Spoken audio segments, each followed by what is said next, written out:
Okay, we are looking at organized counting and tree diagrams, which is almost review, but with a little bit of a twist. Okay, so we have 3 doors and 2 boxes behind each door. So this is door 1, 2, and 3, 1, 2, and 3. And behind door number 1, we have A, B.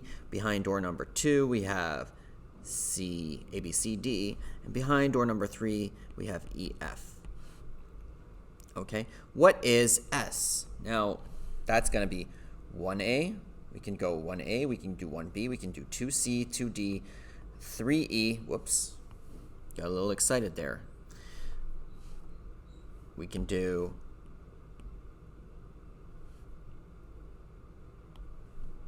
3E and 3F, and that's illustrated right there. Now, if I asked you to draw a tree diagram for that, well, the tree diagram would just go, our first choice would be under door, it'd be 1, 2, 3, and under box, it'd be AB for 1, CD for 2, EF for door number 3.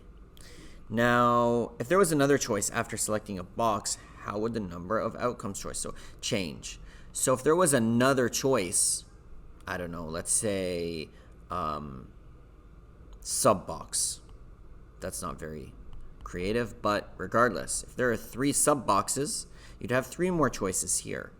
And eventually what we're going to do is draw the link in that there's 3 choices here and 2, and so we see that there's 6 choices there. And if there's 3, then how many choices would we have? Well, it'd probably 3 times 2 times 6. But that's not important right now. We just want to make a note of it. We're just drawing tree diagrams. Now, here's another example.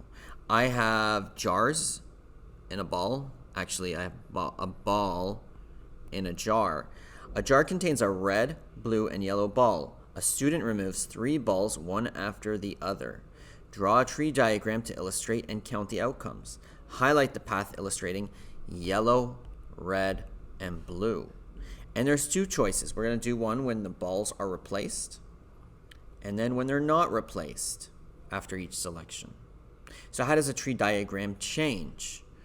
And when the ball's replaced, as you can see, every time we make a choice, we have 1, 2, 3 choices. Here we have 1, 2, and 3 choices. And for this one, we have 1, 2, and 3 choices. Each time, we have the choice of red, blue, and yellow because we keep replacing it. We keep putting the ball back into the jar once we take it out. Now, what's the total? The total is 27. There's 27 choices. And as you can see, there's 3 choices here, 3 choices here, and 3 choices here. And if you notice, for every 3, there's 3. So that's like 3 times 3. And for every one of these, 9, there's 3 choices. So we end up, if we count them, 27 choices. Okay. So here's the path: yellow, red, and blue. Now, if we don't have a replacement, every time if I select a red ball, I don't have that red ball in the next selection. So it's like I have 3 and then 1 less, 2. If I select a blue ball, I can only select 2 more balls. So for every 3 of these choices, we have 1 less choice. So we multiply that by 2. And every one of these choices, we have 1 less choice. So that's 1. So you notice that when there's no replacement, every time we go down the tree diagram, we have 1 less choice than the previous time we chose. So that's an interesting fact. So anyway, the path to yellow, red, blue is illustrated there, highlighted there, and total possibilities is 6, which is actually 3 times 2 times 1. And why do we include that 1, even though it doesn't change? You'll see later. So now we have an issue.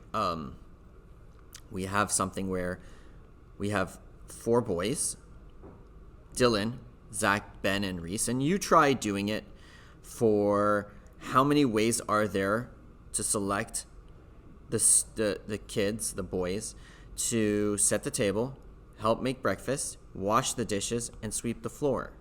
Now, do we set 1 for Zach, Dylan, Ben, and Reese? And then the choices are, Zach has a choice to set the table, make breakfast, do the dishes, and set the floor, or sweep the floor. And then once Zach selects the table, Dylan has the option of making breakfast, doing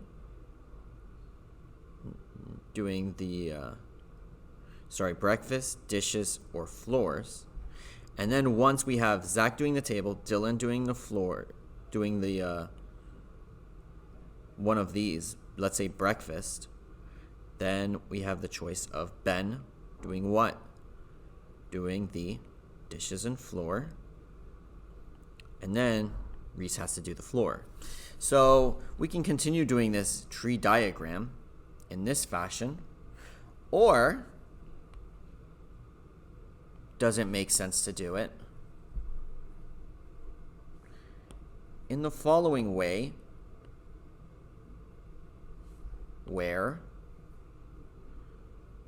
we have the table here, breakfast,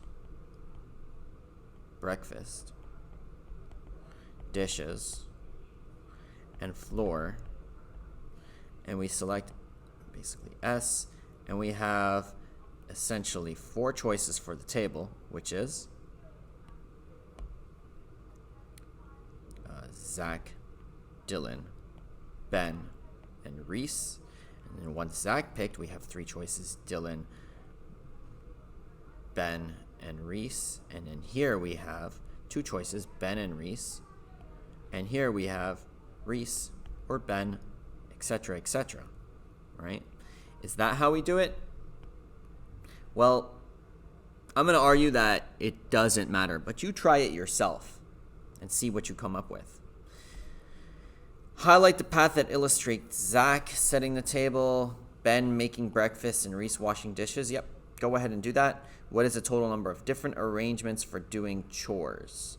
And once you see, right, as you saw, once you draw the tree diagram, you're going to notice that essentially I had 4 choices to start. And then once someone was picked, you only had 3 choices. And then once that person was picked, you only had 2 choices. And whenever that person was picked, you only had,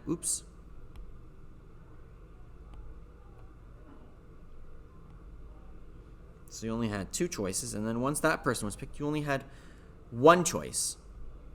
So for every one of these, you have 3 choices, which is 4 times 3. And for every one of these 3, 1, 2, 3, you had 2 choices times 2. And for every one of these 2, you had 1. So essentially, you have 4 times 3 times 2 times 1, which is 24. And as you draw your tree diagram, you'll see the exact same thing. Okay, that's for you to try. Along with the following homework from the textbook. What page was that? Anyway, it was the page on 2.1 in the textbook. You'll figure out the page. Question 1, 3, 6, 10, 11, 12, and 13, and 14. All right, that's all.